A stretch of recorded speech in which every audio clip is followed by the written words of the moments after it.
Students, हम देख रहे हैं संस्कृत का सॉल्यूशन 2023 का जो पेपर है, इसका कंप्लीट सॉल्यूशन हम देखने वाले हैं।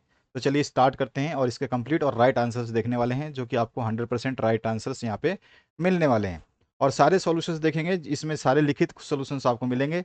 जो भी मैंने लिखा है ये सारे आंसर सही हैं, जैसे कि आप देख सकते हैं ये सारे आंसर्स मैंने आपके लिखे हुए हैं। तो ये सारे आंसर्स जो है आप देखेंगे इस वीडियो के माध्यम से। पहले क्वेश्चन से स्टार्ट करते हैं। एमसीक्यू पैटर्न रहा आपका, जैसा मैंने बताया था कि इस तरह का पैटर्न रहेगा। इसमें पहला जो क्वेश्चन है, केवल हम आंसर्स को डिस्कस करेंगे, क्वेश्चंस को ज़्यादा रीड नहीं करेंगे, क्योंकि आपको आंसर्स मिलाना, मैच करना जरूरी है। और साथ ही साथ आप मुझे कमेंट सेक्शन में बताइएगा कि आपके कितने मार्क्स आ रहे हैं, क्योंकि ये पेपर बहुत इजी आया था। अगर इसके पेपर को आपने सही किया है तो आपका जो परसेंटेज है वो आपका इम्प्रूव हो गया होगा। तो अगर आपने परसेंटेज को इम्प्रूव किया है तो आप समझ लीजिए कि आपने जो है अच्छा काम कर दिया लास्ट पेपर में। तो सबसे पहला क्वेश्चन जो है, इसमें राइट आंसर क्या होना था। तो अगर सभी ने पहले क्वेश्चन में राइट आंसर ए ऑप्शन लगाया है तो उसका बिल्कुल सही आंसर हो जाएगा। मैं केवल आंसर्स की बात करूंगा।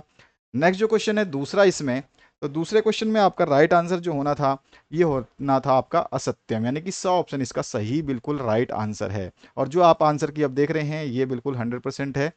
समय जरूर लगता है आंसर की डालने में, लेकिन हम जो है आंसर की आपको देंगे वो परफेक्टली सिक्योर देंगे।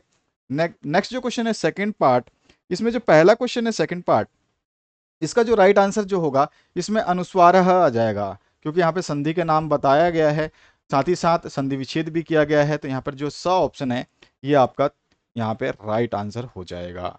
इसके बाद जो नेक्स्ट क्वेश्चन है सेकंड नंबर, तो इसका देखिए, इसका राइट आंसर जो है इसमें रुत्वम जो है इसका राइट आंसर हो जाएगा। तो यहाँ पर जो है अ ऑप्शन ही करेक्ट हो जाएगा। तो जिसने भी अ ऑप्शन यहाँ पे करेक्ट किया है उसका राइट आंसर है।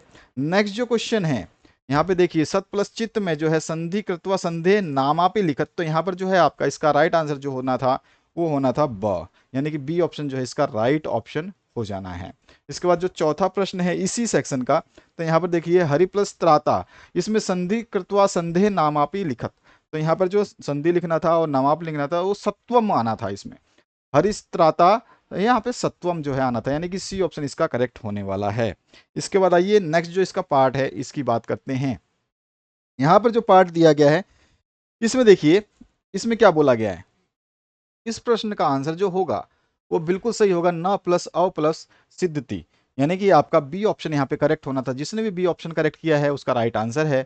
और इसके बाद जो नेक्स्ट क्वेश्चन है उसकी बात करते हैं। तो यहाँ पर आपका पूछा गया है नृतकम का जो है उपसर्ग शब्द जो है पृथक करना था आपको, तो यहाँ पे पृथक किया हुआ था, केवल आपको सेलेक्ट करना था।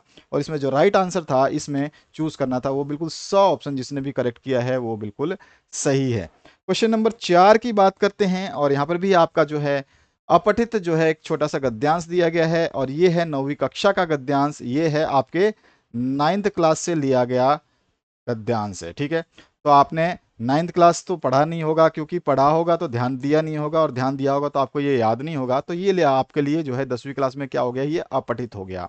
तो यहाँ पर जो है 9th क्लास से ये लिया गया है। और यहाँ पे जो पहला प्रश्न है इसका सही आंसर जो होना था, विकल्प जो आपका सही होना था, ये होना वाला था कार्य सिद्धे, यानी कि ए ऑप्शन जो है इसका करेक्ट होना था। नेक्स्ट जो सेकंड क्वेश्चन है इसी पार्ट का, इसमें भी आपका भारतीय संस्कृत है जो है इसका राइट आंसर हो जाना था। तो यहाँ पर दोनों ऑप्शंस जो आपको ए आने थे। और इसके बाद जो नेक्स्ट क्वेश्चन है इसमें आपका राइट आंसर कौन सा आना था, तो बिल्कुल सही समझा आपने, इसमें जो आपका आना था भारतीय संस्कृता है, तो यहाँ पे सा ऑप्शन करेक्ट हो जाएगा। और चौथा प्रश्न जो अंतिम प्रश्न इस सेक्शन से केवल एमसीक्यू का जो पूछा गया है, उसके बाद आपके सीधे सीधे लिखित प्रश्न पूछे जाएंगे, ऑप्शंस वाले प्रश्न पूछे जाएंगे, उनके आंसर्स हम देखेंगे, विभक्ति वाले प्रश्न देखे जाएंगे, समास वाले प्रश्न देखे जाएंगे। तो उसके लिए आप चिंतित ना हो, सारे क्वेश्चंस बताए जाएंगे। तो इस चौथे प्रश्न का जो आंसर है वो आपका डी ऑप्शन को करेक्ट हो जाएगा, साफल्यम। तो यहाँ पर जो है द ऑप्शन बिल्कुल सही इसका आंसर है, जिसने भी ये टिक किया है बिल्कुल राइट आंसर है। अब बात करते हैं इसके अगले प्रश्न की।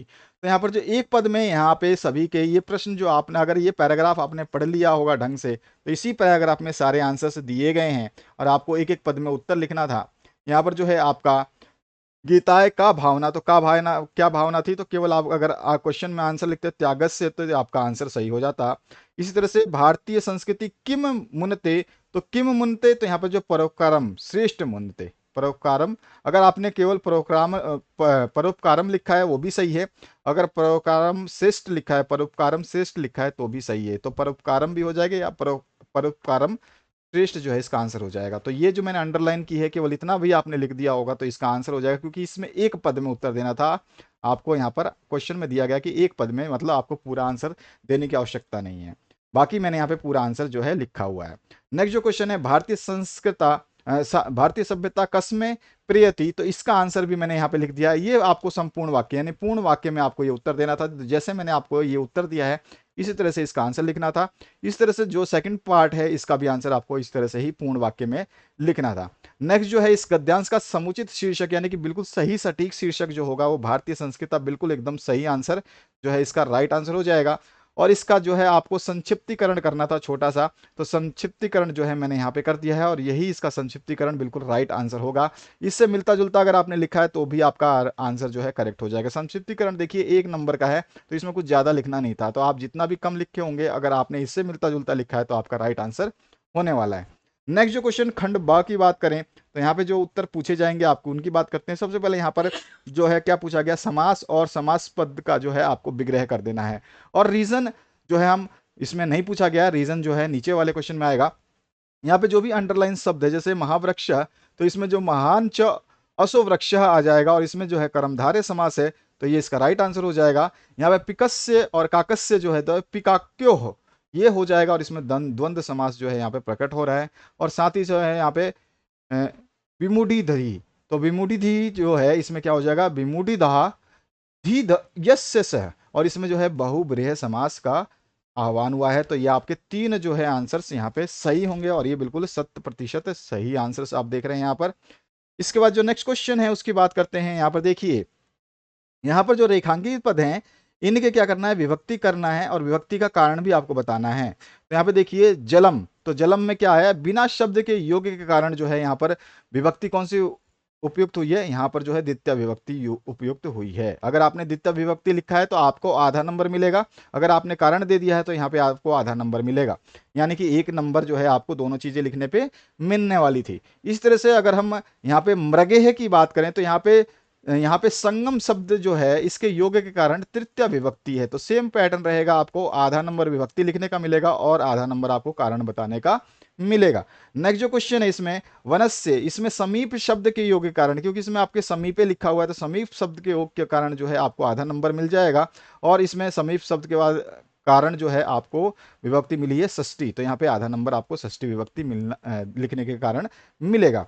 और जनानाम जो है इसमें जनानाम कृत्य लिखा है तो कृत्य के कारण जो है यहाँ पे कृत्य का योग हुआ है, तो कृत्य योग के कारण जो है यहाँ पे षष्ठी विभक्ति है, यानी कि यहाँ पे आपको हाफ नंबर और यहाँ पर जो कारण बताने का हाफ नंबर मिलेगा। तो इस तरह से आपके आधा आधे नंबर में ये पार्ट डिवाइड किए गए थे और इसका आंसर आपने अगर सही तरीके से लिखा है तो आपको पूरे के पूरे मार्क्स मिल जाएंगे।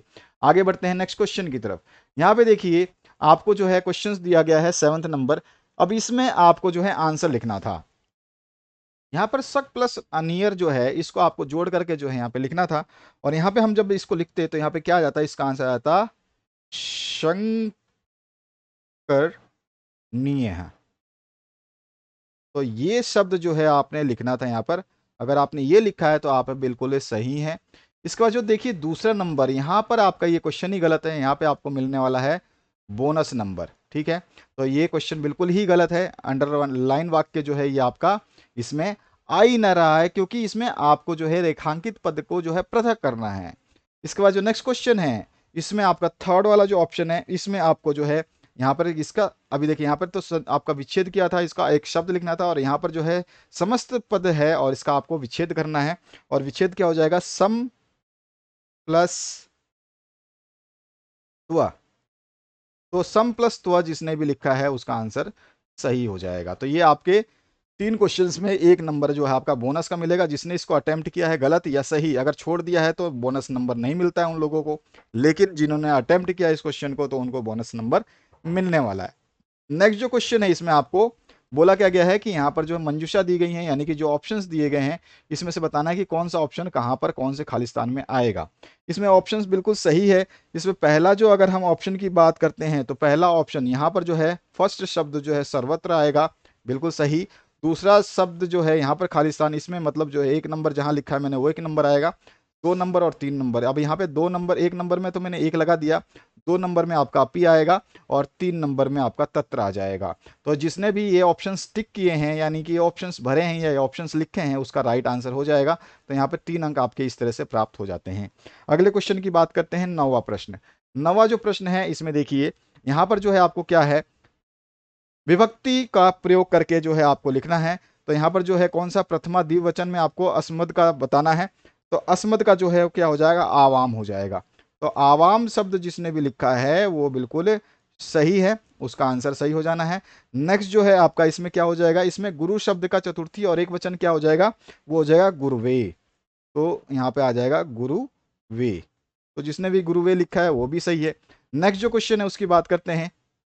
यहाँ पे देखिए, यहाँ पर आपको निर्देशानुसार जो है रूपाणी विधाय रिक्त स्थान पूर्यत। तो यहाँ पर जो है आपको निर्देश के अनुसार जो है यहाँ पर करना है। तो यहाँ पर जो फर्स्ट क्वेश्चन जो अगर हम बात करें इसमें, तो क्या आ जाएगा, इसमें आ जाएगा देखिए कृ धातु लट लकार मध्यम पुरुष द्विवचन। इसमें क्या आ जाएगा, तो इसमें आ जाएगा कुरुथः।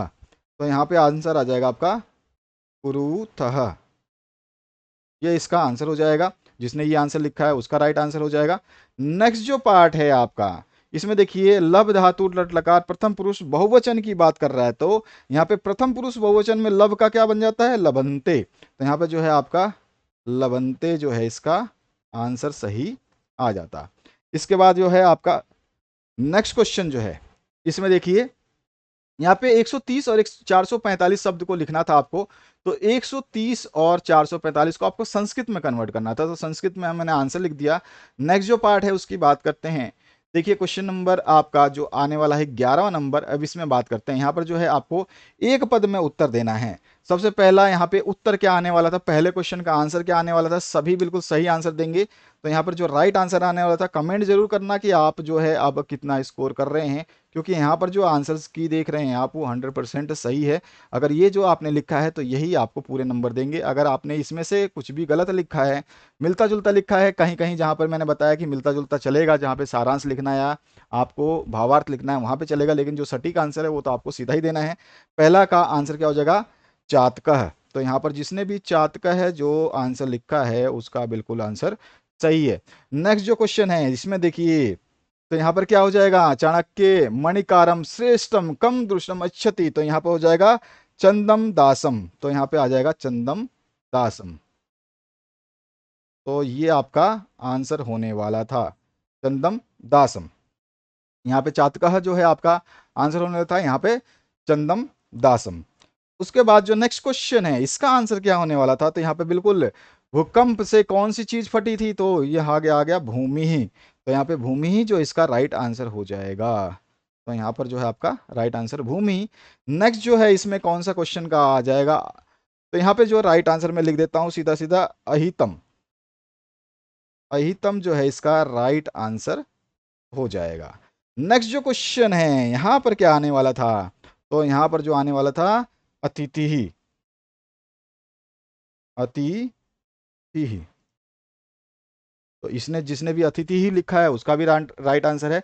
इसके बाद आते हैं नेक्स्ट क्वेश्चन की तरफ। अब इसमें न्यायाधीश से कस्य नाम, तो यहाँ पे न्यायाधीश का क्या नाम था, तो बंकिम चंद्र जिसने लिखा है बिल्कुल सही है।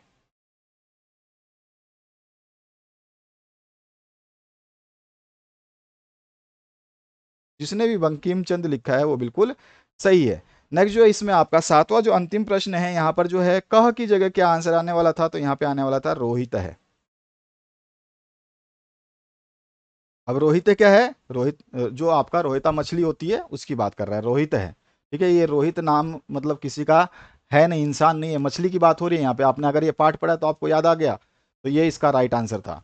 इसके बाद आइए नेक्स्ट क्वेश्चन पे। तो यहाँ पर देखिए आपको पूर्ण वाक्य में उत्तर देने थे, तो पूर्ण वाक्य में उत्तर मैंने सारे लिख दिए हैं। ठीक है, तो यहाँ पे केशाम माला रमणिया, तो यहाँ पे हमारा पूरा का पूरा आ जाएगा ये वाला क्वेश्चन का आंसर। केशाम की जगह ये पूरा का पूरा आपको लिख देना है, बाकी आपको सेम टू सेम लिख देना था। यहाँ पे कुत्र की जगह क्या आ जाएगा, जैसे यहाँ के शाम की जगह जहाँ पे अंडरलाइन कर रहा हूँ आना है, तो कुत्र की जगह क्या आ जाएगा, तो कुत्र की जगह गहन कानेन आ जाएगा। तो यहाँ पर जो है ये आपका बिल्कुल सही आंसर, यहाँ पे गहन कानेन लिखना था। और इसी तरह से यहाँ पर देखिए कुत्र संख्य भवती, तो यहाँ पर जो है कुत्र की जगह क्या आ जाएगा, यहाँ पे सुसाध्य सुख्यम। ठीक है, और सुधि भी सह भवती। तो यहाँ पर जो है आपका पूरा का पूरा ये आंसर आ जाएगा। ठीक है, तो अगर आपने ढंग से लिखा है तो आपने सुधी है लिखा है तो भी आपका आंसर सही हो जाएगा। कुत्र की जगह सुधी भी लिखा है ना तो भी आपको सही नंबर मिल जाएंगे। बाकी आपने ये पूरा लिखा है, इनको डाला है तो कोई दिक्कत ही नहीं है, तो वो तो और बेहतर है। लेकिन अगर आपने सुधी ही भी लिखा है इस कुत्र की जगह तो आपका आंसर सही हो जाएगा। अब यहाँ पे केन, तो यहाँ पे आपका बाल्की में लवकुश गुरु, तो यहाँ पे जो है कुशलवान हम जो है यहाँ पे ये आपका राइट आंसर हो जाएगा। ठीक है, इसके बाद आइए नेक्स्ट। जो नेक्स्ट क्वेश्चन है ये पूरा का पूरा राइट आंसर जो आप देख रहे हैं ना ये बिल्कुल 100% सिक्योर आंसर है।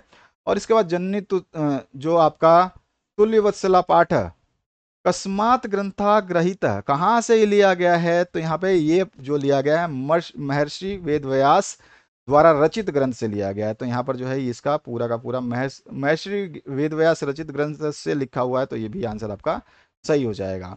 और यहाँ पर जो है कह वेचित, तो यहाँ पे कह की जगह क्या आ जाएगा? पिकह आ जाएगा। तो ये इसका राइट आंसर हो गया। और जो अंतिम प्रश्न इसमें जो आता है 7वां, इसमें केशाम हानि की बात कर रहा है, तो यहाँ पर जो है प्राणी नाम। ठीक है, तो ये जो है इसका राइट आ जाएगा। सर्वेशु वर्वेशु नहीं आएगा, ये गलत है। ठीक है, प्राणी नाम आ जाएगा इसका आंसर। ठीक है, तो ये सारे के सारे सॉल्यूशंस थे। अब आते हैं हम अगले क्वेश्चन की तरफ। तो यहाँ पर देखिए जो आपका अंडरलाइन है यहाँ पर कौन कौन से वर्ड्स लिखेंगे कि ये प्रश्न निर्माण कर देगा। तो इस प्रश्न, इस अंडरलाइन की जगह जो है आपको कस्मे लिख देना था, इस अंडरलाइन की जगह जो आपको कस्याह लिख देना था, और इस अंडरलाइन की जगह जो है आपको कह लिख देना था। तो इस जिस बच्चे ने ये वर्ड्स यूज़ किए हैं उनका आंसर बिल्कुल सही है। पूरा वाक्य आपको बनाने की ज़रूरत नहीं थी। अगर आपने ये भी लिख दिया है तो भी आपको पूरे नंबर मिल जाते, लेकिन इसको पूर्ण वाक्य लिख देते तो बेहतरीन रहता। अगला जो क्वेश्चन है आपसे क्या पूछा है? अन्वय लिखना है। तो मैंने एक जो है अन्वय लिख दिया है, तो ये रहा इसका अन्वय का आंसर। आप मैच कर लेना कि आपने इस तरह का मिलता जुलता लिखा है या नहीं लिखा, तो 2 मार्क्स आपको मिल जाने हैं। इसके बाद जो है आपको श्लोक लिखना था अपने पाठ से। तो श्लोक तो आपकी मर्जी है, जो इस प्रश्न पत्र में ना आए हों उसी श्लोक को लिखना था। तो श्लोक आपने अपनी मर्जी से लिखा होगा, मेरा आंसर देने का कोई मतलब नहीं है, क्योंकि लाखों बच्चे हैं और किसी ने कोई श्लोक लिखा होगा, किसी ने कोई श्लोक लिखा होगा, तो मैं इस आंसर दे करके किसी बच्चे को भी दुखी नहीं कर सकता। नेक्स्ट जो क्वेश्चन है आपका यहाँ पर पद्यांश दिया गया है, इसका संस्कृत में भावार्थ आपको लिखना है। पद मतलब एक कविता दी गई है, तो यहाँ पर देखिए अथवा पाठ भी दिया गया है। तो मैंने पहले पार्ट का ही जो यहाँ पे भावार्थ संस्कृत में लिख दिया है। ठीक है, जो आपका पॉल्यूशन के ऊपर है इसके ऊपर मैंने लिख दिया है सारा का सारा। तो ये आपका भावार्थ जो है इस तरह का लिखना था, इसमें आपको 2 मार्क्स मिल जाने थे। अथवा पार्ट चाहे तो आप कर सकते थे, लेकिन मैंने पहला ही पार्ट कर दिया, तो दोनों में से कोई एक ही करना था। भावार्थ कुछ इस तरह से आपको लिखना था, ज़्यादा शब्दों का प्रयोग नहीं करना है, बस इनके भाव को प्रकट कर देना है संस्कृत में। अगला जो प्रश्न है यहाँ पे पूछा गया है, बुद्धि बल वर्धति सदा इति पाठस्य, यानी कि इसका जो है हिंदी भाषा में जो है क्या लिखना है? सार लिखना है। तो इसका हिंदी भाषा में मैंने सार लिखा है। इससे मिलता जुलता अगर आपने सार लिखा है तो आपका भी आंसर सही है, और यहाँ से फिर से आपको 2 अंक प्राप्त हो जाने हैं। नेक्स्ट जो क्वेश्चन है उसमें आते हैं खंड द में, और इसमें देखिए जो है आपको क्रम अनुसार लगाना है। क्रम मतलब कि कौन सा पहले आएगा कौन सा बाद में आएगा, ये चीज़ आपको बतानी है। और आप मेरे हिसाब से तो हर बच्चे ने जो है इसके क्रम को जो है सटीक ढंग से सही किया होगा। मुझे विश्वास है कि सभी का ये तो क्वेश्चन जरूर सही होगा। तो चलिए इसके क्रम की हम बात करें तो देखिए पहला क्रम जो है क्या हो जाएगा, फिर दूसरा क्रम क्या होगा, तीसरा क्रम क्या होगा, वो सारे क्रम मैं आपको बताने वाला हूँ। पहले नंबर पे जो आपका आना था, अगर आपने ध्यान दिया होगा इस पूरे लाइनों को पढ़ करके, तो पहले नंबर पे जो है आपका 4th नंबर आना था। यानी कि अगर आप लिखते हैं आंसर की पहले नंबर पे कौन आना था, तो फर्स्ट 4th नंबर जो है ये फर्स्ट बन जाता आपका। इसके बाद जो दूसरी लाइन कौन सी बनती है, तो पहली लाइन बनती है। दूसरी लाइन कौन सी बनती है, तो दूसरी लाइन जो है आपकी दूसरा वाला ही बन जाता, तो ये सेकंड ऑप्शन बिल्कुल सही हो जाएगा। इसके बाद तीसरी लाइन कौन सी बनती, तो तीसरी लाइन जो है आपकी छठी वाली लाइन जो है आप देख रहे हैं ये तीसरी लाइन आपकी बन जाएगी। तो यहाँ पर जो है फर्स्ट सेकंड थर्ड लाइन हो गई। इसके बाद जो चौथी लाइन कौन सी बनेगी, जो चौथी लाइन जो बनेगी ये रहा 4th नंबर, ये चौथा लाइन आपका होता। इसके बाद 5वां नंबर कौन सा होता, तो 5वें नंबर पे आता आपका पहली वाली लाइन। तो यहाँ पर देखेंगे तो यहाँ पर जो फर्स्ट वाला ऑप्शन जो है आपका ये 5वां बन जाता। और इसके बाद जो अंतिम बचता वो कौन सा है, तो ये रहा वो छठा लाइन जो आपको लिखनी थी। तो ये है आपका सही आंसर। यानी कि अगर हम देखें तो सबसे पहले ये लाइन लिखनी थी, उसके बाद आपको दूसरी लाइन में ये लिखनी थी, उसके बाद तीसरी लाइन जो है वो कहाँ पे आ जाती है, आपकी ये वाली आ जाती, उसके बाद चौथी लाइन ये आ जाती, और पांचवी लाइन ये आती, और छठी लाइन जो है ये आती। तो ये है इसका क्रम जो मैंने यहाँ पे लिखा हुआ है। तो इस क्रम को अगर आपने मैच कर लिया तो आप 100% सही हैं, और आपको पूरे मार्क्स जो यहाँ पर 3 मिलने वाले हैं। आपको कुछ नहीं करना था, केवल क्रम को ही बताना था कि कौन सा क्रम कब आएगा। चलिए अगले इसके अथवा पाठ की बात करते हैं। यहाँ पे देखिए, यहाँ पे मंजूषा दिए गया है और इसके जो है आपको रचना करनी थी। तो यहाँ पे किसी किसी वाक्य में से आपको दो तीन की रचना, तीन की बात कर रहा है तो तीन की रचना कर देनी थी। तो ये सारे रचनाएं तो मैंने आपको पहले जो इंपॉर्टेंट क्वेश्चंस की सीरीज डाली थी तो उसमें बता दिया था, तो उसमें कोई इशू नहीं हुआ होगा, आपने सारे रचित कर दिए होंगे इसके, क्योंकि हर किसी का आंसर अलग होगा कि किसने पूर्णतः का कौन सा वाक्य यूज किया है, कौन सा सेंटेंस बनाया होगा। तो इसका आंसर देना भी उचित नहीं है, क्योंकि आपने क्या लिखा है और मैं क्या लिखूंगा वो उचित मेल नहीं खाए तो आप परेशान हो जाएंगे। तो आपने जो वाक्य इनसे बनाया होगा, बस आपकी ग्रामर मिस्टेक ना हो तो आपका आंसर बिल्कुल सही है। इसके बाद जो है आपको यहाँ पर 3 शब्दों का जो है 3 वाक्यों का यहाँ पर जो दिए गए हैं, यहाँ पे आपको काफी दिए गए थे, ठीक है ना। इनमें से आपको केवल 3 को ही अनुवाद कर देना था संस्कृत में। मैंने सारे कर दिए, पहला भी कर दिया, दूसरा भी कर दिया, तीसरा कर दिया, चौथा कर दिया, पांचवा कर दिया और छठा कर दिया। तो अगर आपने इन आंसर्स को देख लिया है तो आपको ये पता चल चुका होगा कि इसका आंसर क्या होने वाला है। अगर आप इनमें से कोई भी 3 सही करके आए हैं तो आपका आंसर बिल्कुल सही है, और आपको यहाँ से 3 अंक प्राप्त हो जाने हैं। नेक्स्ट जो पार्ट है उसकी बात करें, यहाँ पर देखिए, यहाँ पर जो है आपको क्या है, एक प्रार्थना पत्र लिखना है। तो प्रार्थना पत्र मैंने लिखना बता दिया था कि कैसे लिखते हैं, हर चीज इसमें मैंने आपको डिस्क्राइब कर दी थी। तो यहाँ पे आप 4 अंक इसको प्राप्त कर सकते थे यहाँ से। और उसके अलावा अगर आप ये नहीं लिखना चाहते तो सबसे बेस्ट ऑप्शन था कि आप केवल फिलअप्स कर दें। तो इन फिलअप्स को आपको करना था। अब फिलअप्स में कौन सा बेहतरीन ऑप्शन रहेगा, ये चीज आपको थोड़ा सा सोचना था कि इसमें से कौन सा पहले आएगा, कौन सा दूसरा आएगा, कौन सा तीसरा आएगा। ये चीज आपको यहाँ पर जो ऑप्शंस दिए गए हैं यहाँ पर कौन कौन सा आएगा। तो जो यहाँ पर देखिए पहला ऑप्शन जो आपको दिया गया है, ध्यान से देखिएगा, इसमें आपको सारे के सारे ऑप्शंस के नंबर दिए गए हैं, बस आपको डालना था। तो अगर मैं बात करूं पहले में सादर, तो यहाँ पे क्या आ जाता है, नमस्ते आ जाता है। तो फर्स्ट ऑप्शन जो है आपका नमस्ते वाला आता। दूसरे नंबर पे आप क्या डालते, तो दूसरे नंबर पे आपका कुशलम आ जाता, तो दूसरा नंबर कुशलम आ जाता। यहाँ पर पहला नंबर आपका हो गया, दूसरे नंबर पे आप कुशलम। तीसरे नंबर पे क्या डालते, तो तीसरे नंबर पे क्या आ जाएगा, तो यहाँ पर जो है तीसरे नंबर पे आ जाएगा आपका रक्षाबंधन दिवस है। तो यहाँ पर जो है तीसरा नंबर जो है ये वाला ऑप्शन आपका सही हो जाता। इसके बाद चौथे नंबर देखिए, यहाँ पर जो चौथा ऑप्शन है खालिस्तान, यहाँ पे क्या आता, तो चौथे ऑप्शन में आपको संस्कृत दिवसम जो है ये आ जाता आपका 4 नंबर पे। इसके बाद देखिए पांचों ऑप्शंस जो है, पांचों ऑप्शन में क्या सही करते आप फिलअप, तो पांचों ऑप्शन को ध्यान से देखेंगे तो आपको मिलेगा यहाँ पे आ जाएगा गीतम। तो यहाँ पर जो है आपका पांचों ऑप्शन बिल्कुल सही हो जाएगा। इसके बाद देखिए छठा ऑप्शन, यहाँ पे 6 नंबर जो है, यहाँ पे कौन सा ऑप्शन आता है, यहाँ पे भाषणम आ जाता। क्योंकि ददती की बात हो रही है तो यहाँ पे छठा ऑप्शन जो है ये आपका भाषणम आ जाता। तो 6 ऑप्शन जो है आपका ये हो जाता है। लेकिन आपका 7th जो ऑप्शन है ये थोड़ा सा कंफ्यूज कर रहा था सभी लोगों को, इसी वजह से सब लोग जो है इसमें कंफ्यूजन थे। तो यहाँ पे संस्कृत भाषा जो है ये 7वें ऑप्शन में आने वाला था। इसके बाद जो है बचा हुआ ऑप्शन जो ऑटोमेटिकली 8वें नंबर में आ जाता, और वो था आपका मयम। तो यहाँ पर जो है आपका 8वां ऑप्शन ये वाला बचा हुआ जो है इसको डाल देते। तो इस तरह से आपने देखा इसका सॉल्यूशन।